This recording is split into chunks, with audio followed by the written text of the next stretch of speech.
창세기 33장.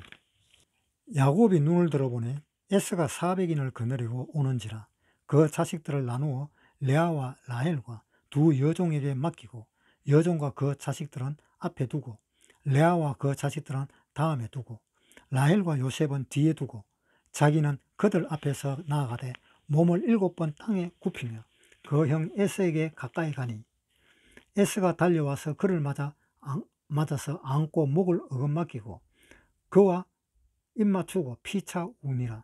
에서가 눈을 들어 여인과 자식들을 보고 묻되 너와 함께한 이들은 누구냐? 야곱이 가로되 하나님이 주의 종에게 은혜로 주신 자식이니이다. 때에 여종들이 그 자식으로 더불어 나와 절하고 레아도 그 자식으로 더불어 나와 절하고 그 후에 요셉이 라헬로 더불어 나와 절하니 에서가 또 가로되 나의 만난 바 이 모든 때는 무슨 까닭이냐?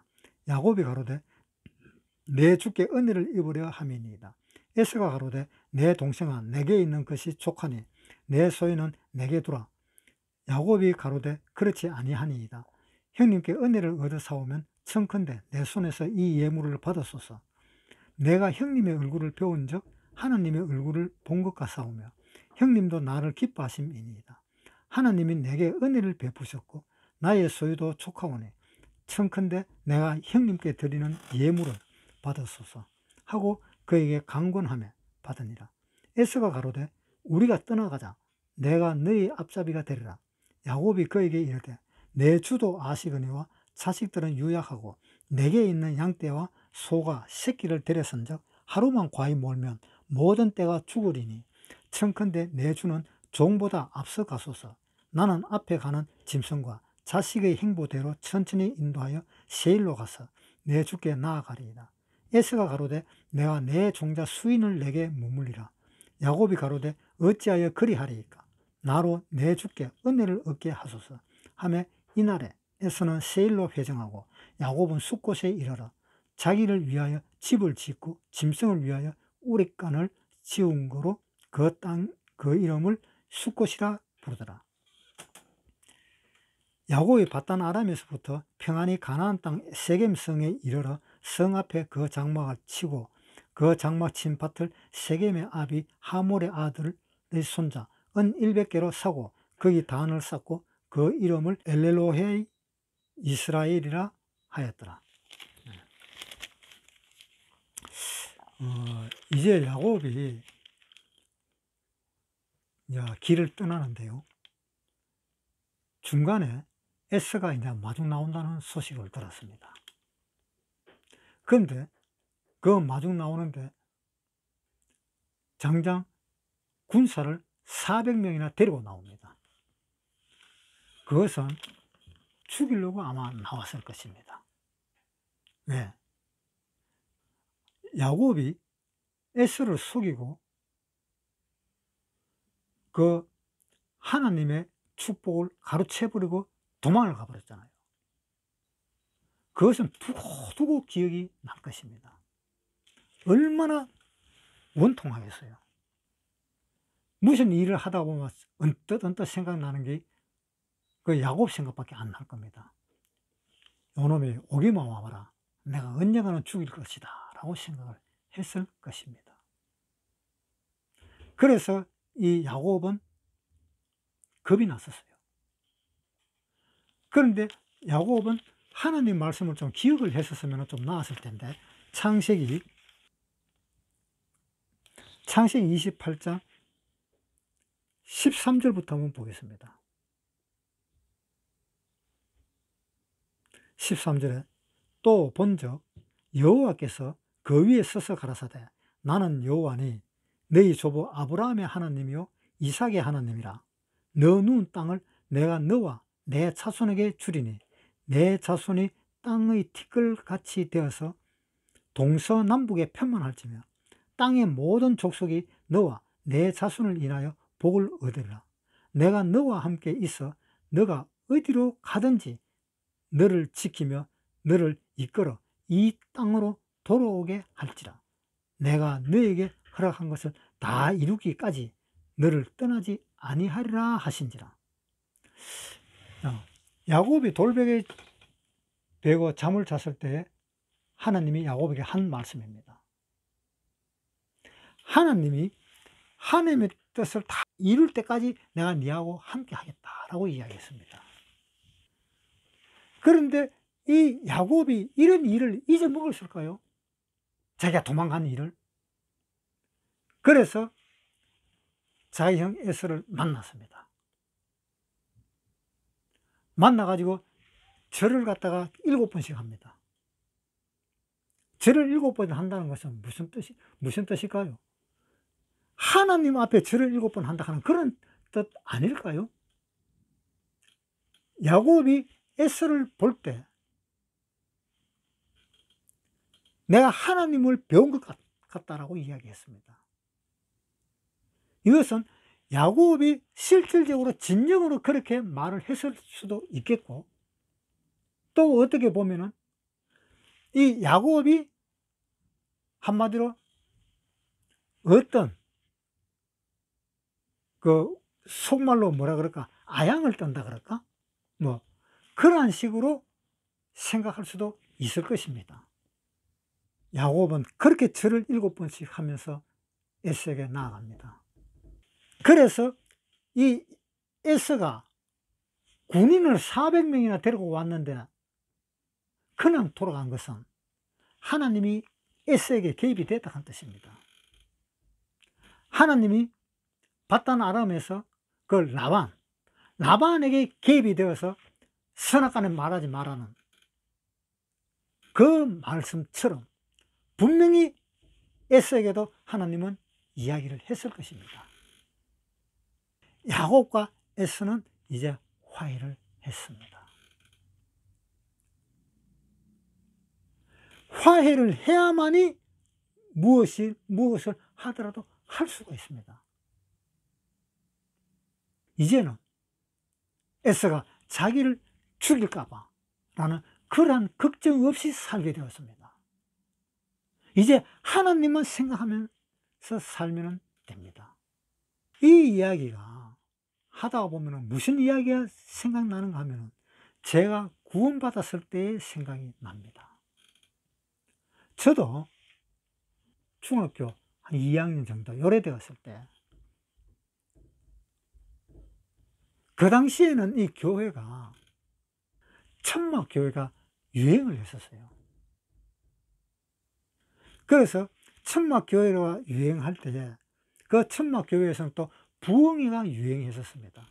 그 천막교회의 부흥회에 엄청나게 많이 간 사람입니다. 한 달에 한 20분은 갔을 겁니다. 그렇게 많이 갔었습니다. 그 부흥회 가가지고 찬송가도 많이 불렀습니다. 그때 배운 찬송가입니다. 제가 아는 찬송가는. 찬송가도 많이 부르고 기도도 많이 했습니다. 그런데 기도하다가 잠도 들었습니다. 왜? 하나님한테 기도할 것이 없고. 그래가지고 기도하려고 눈만 감으면 하나님한테 기도할 게 없어요.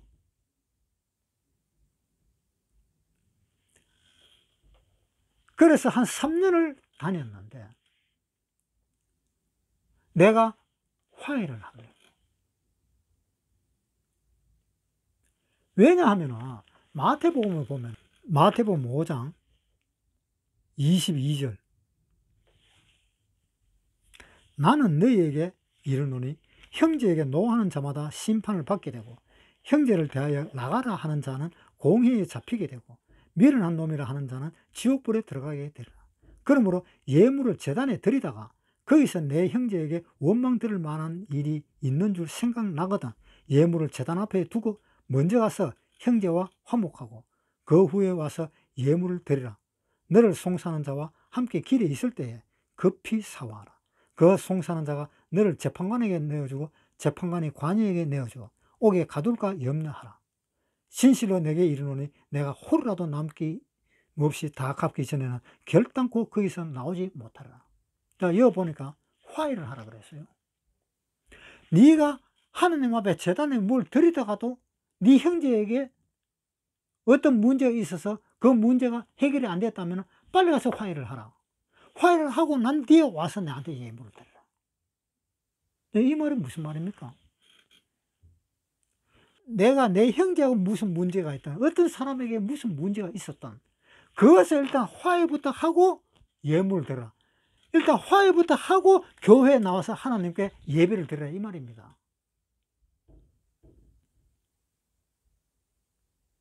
예?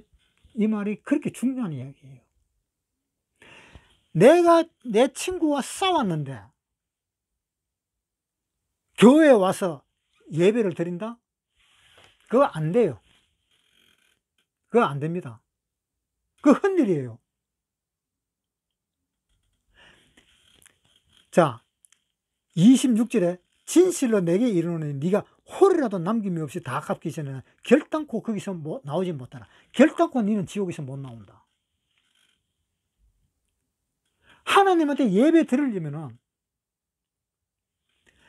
자기가 잘못된 그 죄를 가지고 있는 그것을 하나님, 그 친구라든가 어떤 사람한테 먼저 화해를 하고 와서 예물을 드리라, 이 말입니다.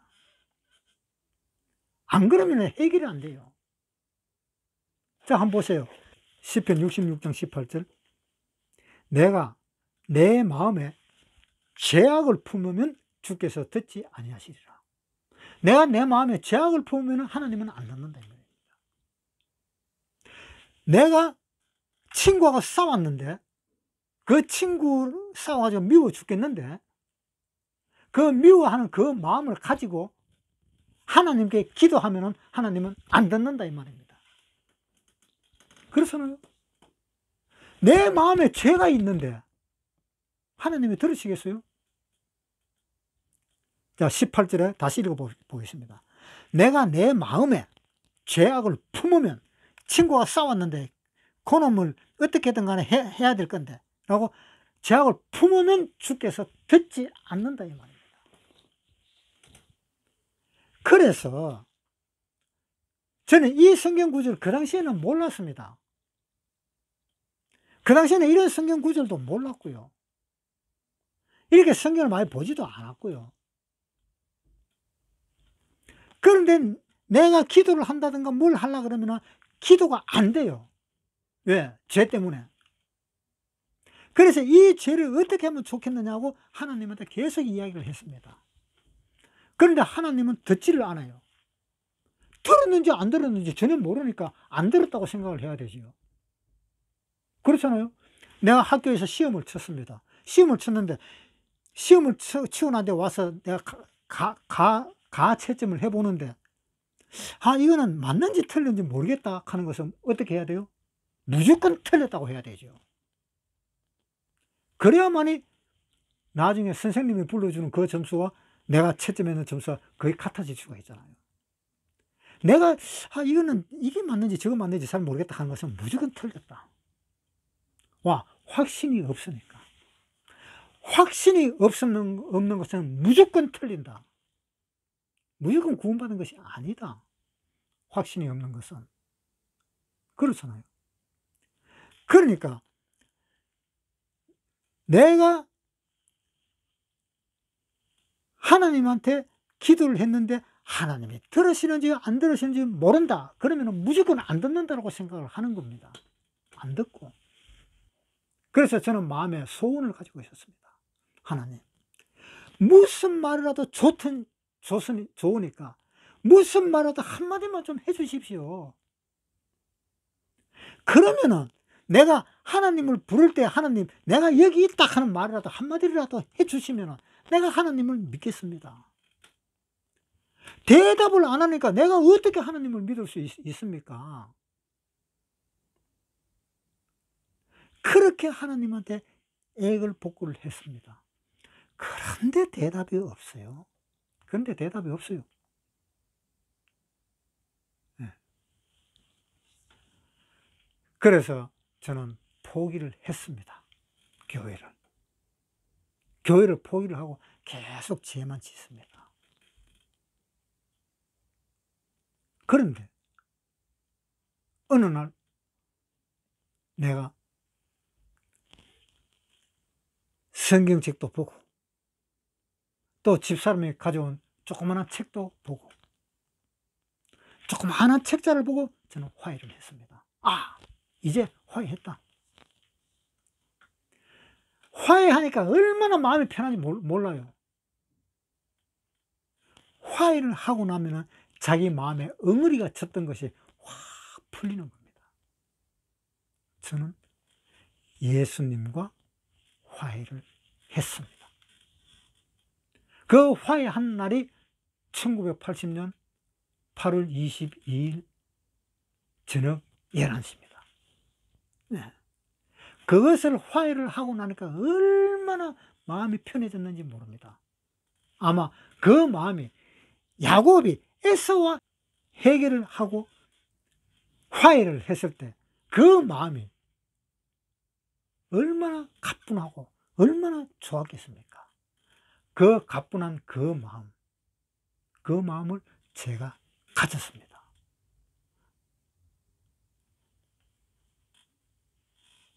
그래서 그때를 생각하면 잊을 수가 없어요. 잊을 수가 없습니다.